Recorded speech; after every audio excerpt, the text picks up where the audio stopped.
Hi there, I'm John from CNCKing.com, and today we'll make custom wooden stamps using a variety of different species, and we'll find out which one is actually best for this application.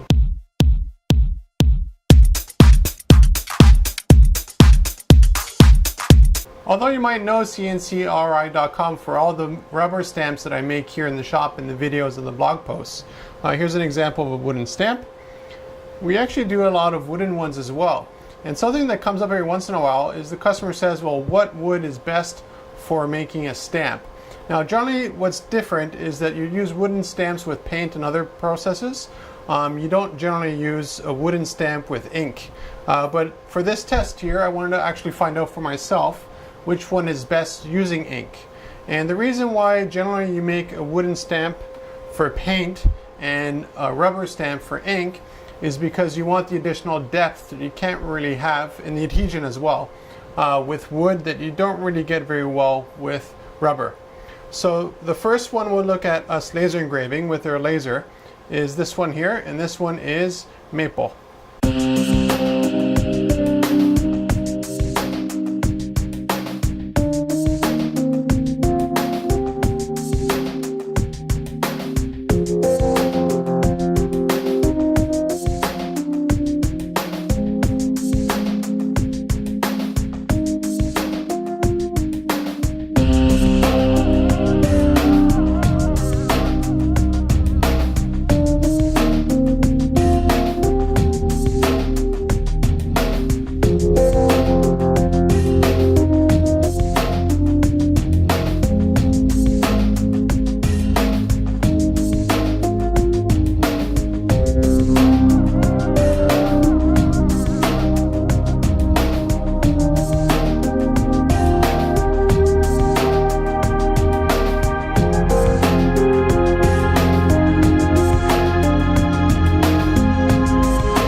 Now, another difference between making wooden stamps and rubber stamps is that generally the wooden stamps that we make don't have any very fine features. Now, for this test here, I made them all identical with very fine features on purpose, just to see how much resolution I would end up getting. Now, for this one here, the next one we'll do is oak, as you can see. And regardless of what the rubber or what the wooden stamp looks like, they're all made using solid wood. We don't make them out of MDF, for instance, because MDF just starts to suck up the ink and just goes completely out of proportion. So it's no good for that application.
Now the first two wooden stamps that I made here were actually oak and maple, and those are both hardwoods. So I want to do a test with a softwood. So here is what a pine, which is a softwood, wooden stamp looks like.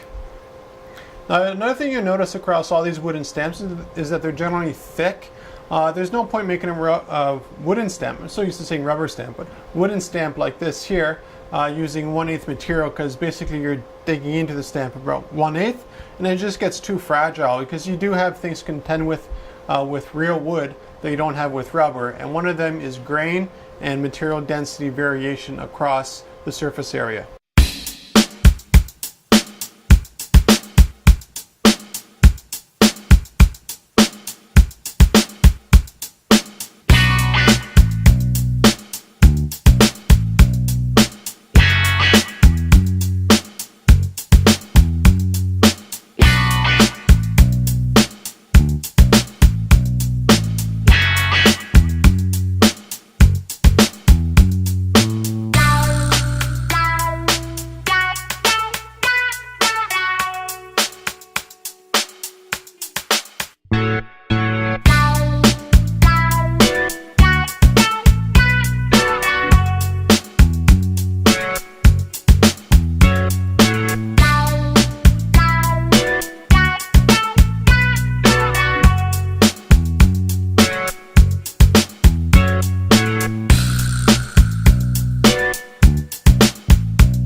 Of course, if we're going to compare different wood species regarding stamp making, we need a baseline. And the baseline in this case here is actually a Trodat rubber stamp. This here is maple. And the reason why I used maple in this case here was just because I had a lot of scrap. All of these pieces of wood are from scrap, so there's nothing special about them. They weren't particularly selected for any one area or one density or whatever. They're just random selections of wood that I had in my wood pile. And from that I made the wooden stamps that you see here. Now the biggest difference that you'll notice, let me grab one with really good contrast here. So this is the pine, and this here is, there we go. So you can see right away there's a little bit of a difference in thickness. And the reason for that is, again, with wooden stamps we generally use that material because we need the extra depth, and with rubber generally what you do is you want the extra resolution or the precision. So one is not better than the other, it's just a different process of stamp production.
really love using my bandsaw. When I was a kid, I always wanted to have a bandsaw. Now that I have a shop, I have a bandsaw and I love using it for a whole bunch of different applications. In this case here, there's scrap pieces of wood that we're making custom wooden stamps out of. And so when I made the stamp, basically what you see here is we're engraving all the negative detail on this to produce the stamp. And as a result, I had all this scrap all around it. So it's basically just feeding it through the bandsaw in order to remove all the excess material so that all of these stamps are exactly the same in size.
Now, of course, with the bandsaw, my goal is to get roughly the right outline and just leave a little bit of excess material, because then I know I need to sand it flush.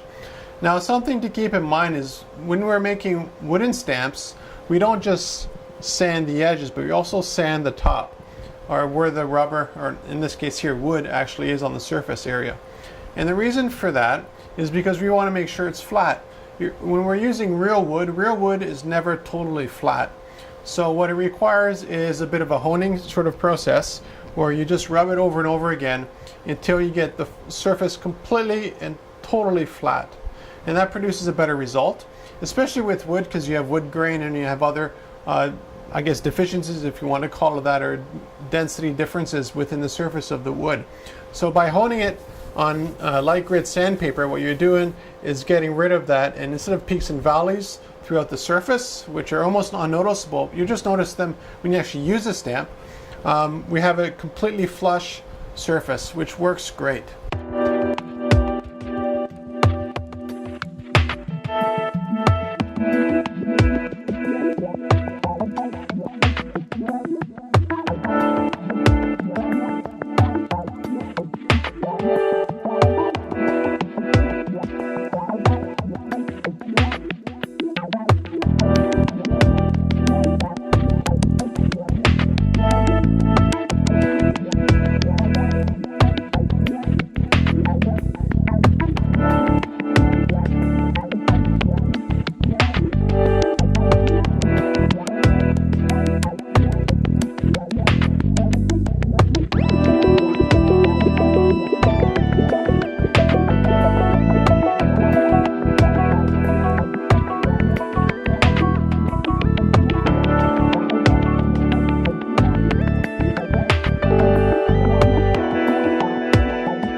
Now the problem with making wooden stamps is that you end up with a lot of sawdust and other wood particles all over the stamp, especially when you have something this fine here with a lot of detail. Let me see if I get the focus working here.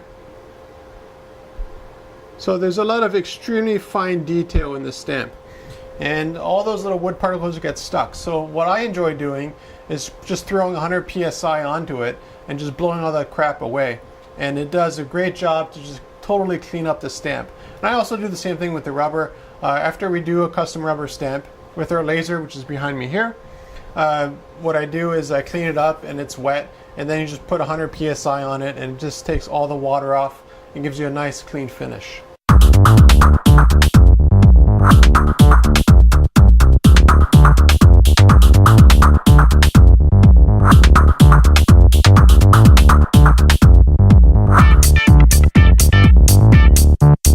If you're wondering where the design for all these custom wooden stamps comes from, it's actually from my name badge.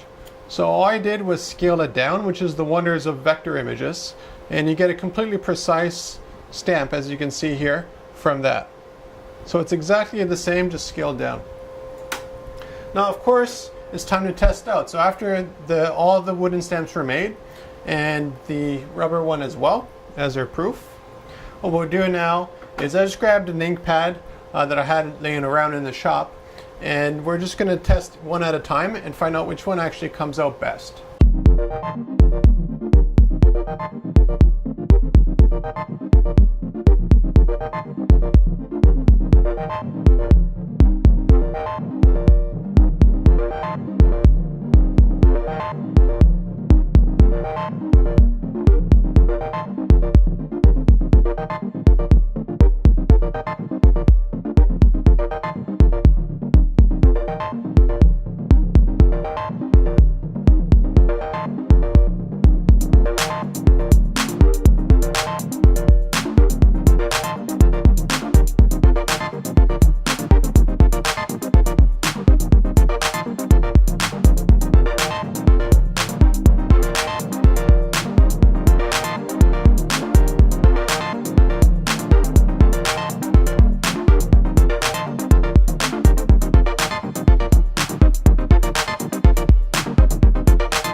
And to my absolute surprise, the best one was actually pine, followed very closely by maple. As you can see here, here is the rubber one, here's the pine, here's the maple, and here is the oak. So if you look at it pretty closely, you'll notice right away, again, the rubber is the best because it has the most density. And then pine, if you think about it, does actually make sense, because pine has a lot more open pores to it, so it probably drinks a lot more ink than the oak or the maple would. And then when you're pressing down on material, it probably releases a little bit more ink with the pine compared to the other ones. Now this is good for ink, but if we're doing something, let's say we have customers where we make wooden stamps for, and they actually use it for cement forms, you know, to brand the cement right before it gets super hard, and that works wonderfully. But you wouldn't do that using rubber, and the reason for that is because rubber, you just don't have enough depth. Now technically we can go a lot deeper with rubber. We can go the same depth with rubber as you can with wood or any other material. It's just not cost effective because it takes a lot more power and precision to do it properly on rubber than it does to do it on pine. Now something that surprised me after doing this test was actually how really nice the wood looks after it's been inked. So that's something to keep in mind. I just like this result, which is something I never would have predicted. I would have thought actually that the ink would have come right off the wood, but that's not the case. It just drinks it up and keeps some of it. So there you go. If you want custom wooden stamps, the best material for that application is rubber on top of wood. So here we have a hardwood that's totally flat and it's been honed, and then the rubber. And filling that, the next one is, as you can see here, is pine. So if you're looking for custom stamps, wood, rubber, acrylic, whatever, contact me at CNCKing.com and we'll make it for you.